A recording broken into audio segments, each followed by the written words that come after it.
Nabidyohan ko na yung iba dito eh. Kaso, nagbabawas siya kaya nabalik ulit dito. Baka lalong pumogi ang ating Taiwan love. Meron na mga widowwood. Ay hindi. Backstretch lang, backstretch. Ang ganda nito. Red Grizzle na lalaki. Nabidyohan na natin to dati. Nabalik lang dito, pero maganda siya. Yan! Ngayong araw na to, maasin ko dumating na yung ating pinagawang napakalaking box perch. Ito. Ayan o. Sobrang laki, ha? Ayan. Bali kung makikita nyo ito, maasin ko dito muna natin nalagay. Kakanita natin mabuti. Kung makikita nyo 8 butas lang siya. Dahil yung Taiwan loft natin, sa Taiwan loft natin so ilalagay. Dahil yung Taiwan loft natin sobrang laki. Kasi kung dinagdagan pa natin ang butas yan, baka hindi na makagalaw yung mga ibon doon. Bali eto, hindi ko lang alam. Basta ang ginawa ko, sinukat ko lang siya. Tapos, pinagawa na natin to sa pinsan ko. Hindi ko lang alam kung tama yung pagkakasukat natin, kung papasok ba siya. Dahil kung hindi, mapipilitan tayong mag-repair. Huwag naman sana, para salpak na lang natin. So ayan, bali ito yung gagawin natin ngayon. Ilalagay natin itong napakalaking box perch na to. Pang ano to pang OLR. Kasi yung mga lilipad natin 10. Ngayon, 8 butas lang ito. Bali yung dalawa, standing position na lang. Dahil nga, kasi kung lalakihan talaga nga natin mga 5 sasangupin na niya yung buong space. Dahil nga yung ating Taiwan loft sobrang lawak. Kaya ganun nga ang pinagawa natin. 8 butas lang muna. 8 butas lang. Titingnan natin kung babagay. At habang hinihintay natin si Dragon na mukhang mawawala na mga 5. Dahil baka top na wala pa siya. Mukhang hindi na niya kaya umuwi. Wala pa siya dito mga 5 Kaya gagawin natin maglilibang muna tayo.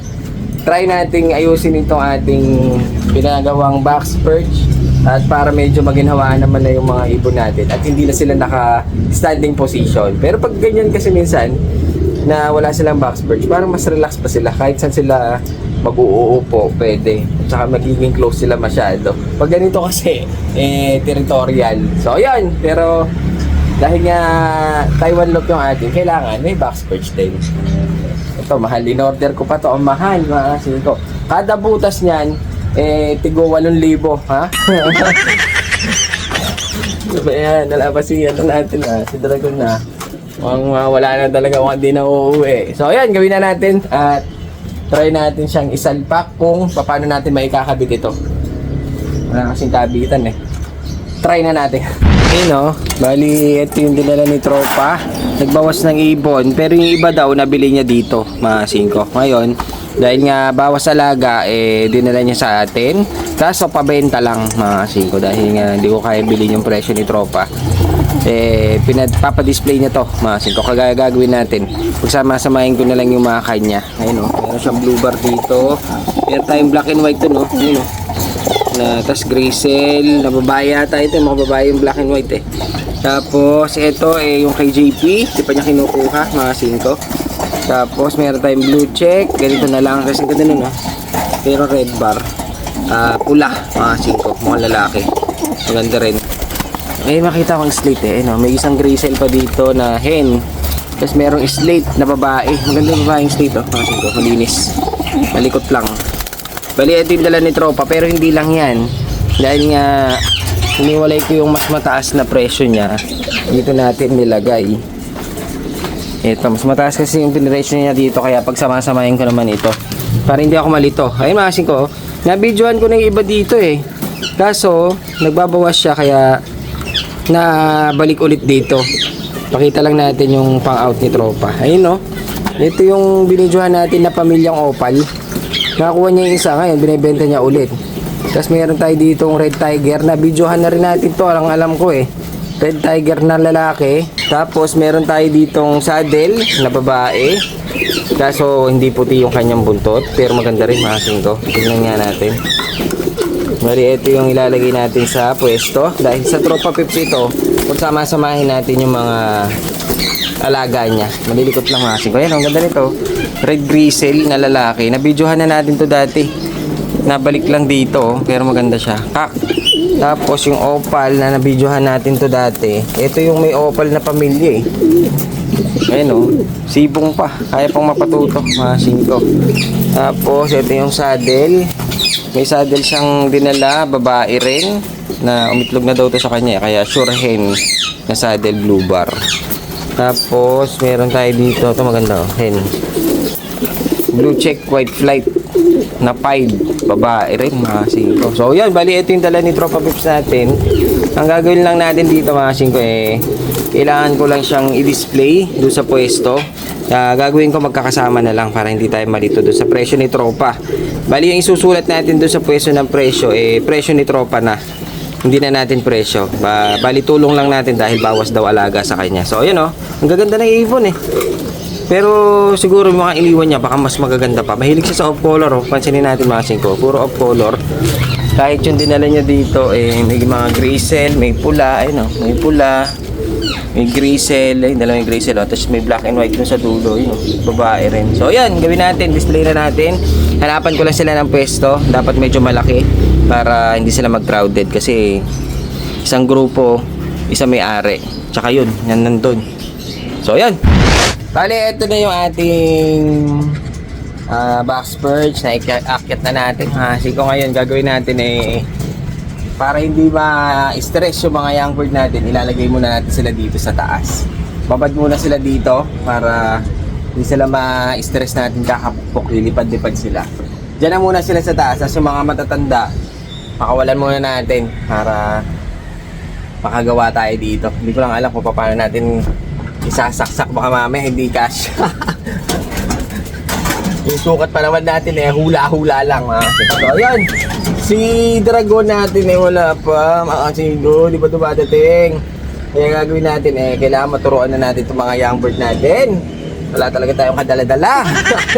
Wawalain natin lahat yan. Gagawin na natin para pagdating ni Dragon, kung sakali hindi niya makilala itong Taiwan Lop natin. Dahil nga meron ng box birds. Kaganda lalo.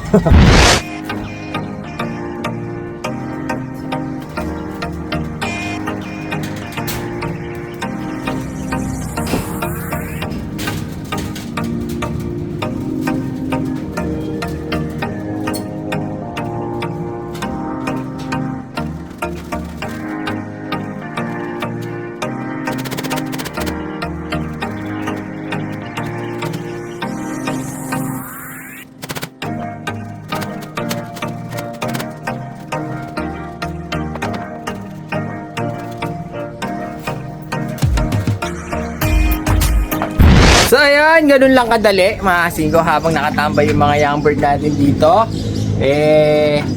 Ginagawa naman natin yung ating box perch mga singko. Kung makikita nyo, ayan dito sa may bungad dito nakikita na natin yung kanilang box perch na 8 piraso lang. Pero maganda ang pagkakabanat mga singko. Tingnan nyo naman lalong pumogi ang ating Taiwan Lop. Meron ng mga widowwood. Box perch lang, box perch. So ayan, bali sana masanay sila dyan dahil nga mga young bird lang ito. Habang bata pa sila sanayin na natin sila sa box perch natin dahil baka pag lumaki doon pa lang natin ikakabit, baka hindi sila masanay. So ayan mga singko, ganda na ng ating Taiwan Lop na may bagong box perch na 8 piraso. Kahit ilan sila dyan. Yun nga lang mga singko, ang tagal natin ginagawa kaso wala pa rin si Dragon. Tumuntong na yung dalawang pinakawalan natin hanggang ngayon wala pa rin si Dragon at mukhang pawawala na si Dragon natin. Sayang, mukhang hindi niya makikita yung ating bagong box perch. Diyan sana siya magpapahinga ngayong pag-uwi niya. Mga singko, tingnan niyo naman walang kadumi-dumi, bago pa kasi dahil hindi yan malilinis. So ayan, baba na tayo at medyo hinahanap na tayo ni Gobrea. Medyo tumabay tayo ng ilang oras dito. So ayan ito yung mga young bird natin.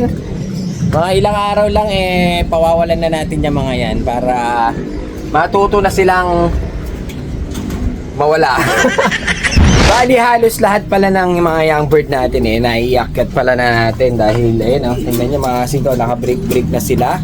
Yung ibang mga pares nito, naka-break na rin yung isa natin. Yung pares nito, nilagay na natin sa ating stackan. Pinagpag na natin. Yung pares nito, ganun din.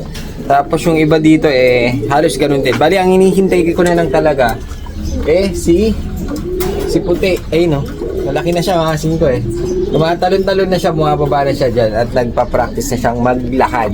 Siya na lang hinihintay natin at iaakit na natin siya niyan. Mga ilang araw pa siguro dahil medyo mas bata ito mas nahuli siya bago siya mailipat doon. Kaya siguro yung iba doon na papakawalan na natin bago natin mailipat to. At least meron na siyang tutor o guide na makakasama niya doon mga singko. Tapos si ano natin mga singko, yung itlog na may umitlog siya kaso, yun.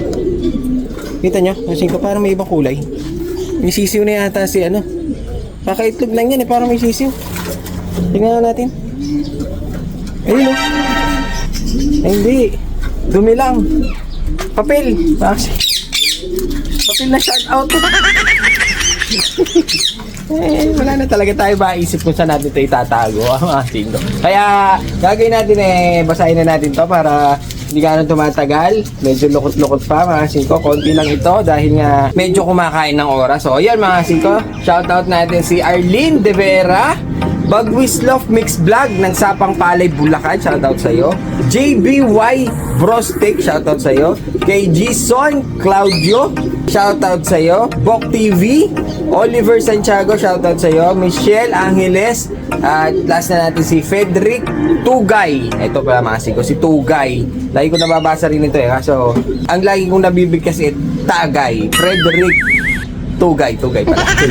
So ayan, bali ito yung mga shoutout natin. At yung mga gusto magpa-shoutout lagay nyo dyan kung taga saan kayo para malaman naman natin kung hanggang saan na umaabot yung mga video natin. Baka mamaya ay lumalayo na may napapadpad pa tayong ibang bansa. Nakita nyo mga singko, pinadalan pa tayong sapatos, may chocolate pa kasama. Baka masanay ako nyan.